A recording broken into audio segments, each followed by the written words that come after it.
सुरक्षित उड़ान की शिल्पकार डॉक्टर शुभा वेंकटेश अयंगार, पद्मश्री 2026।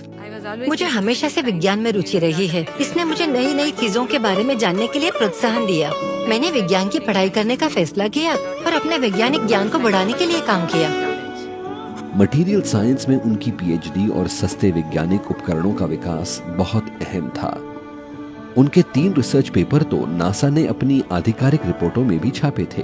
भारत का एक जरूरी विजिबिलिटी सिस्टम दिक्कतों का सामना कर रहा था। उन्होंने दृष्टि विजिबिलिटी सिस्टम और मौसम की जानकारी देने वाला सिस्टम बनाया। यह बहुत मजबूत और टिकाऊ था और विदेशी मशीनों के मुकाबले बेहद कम कीमत में बना था।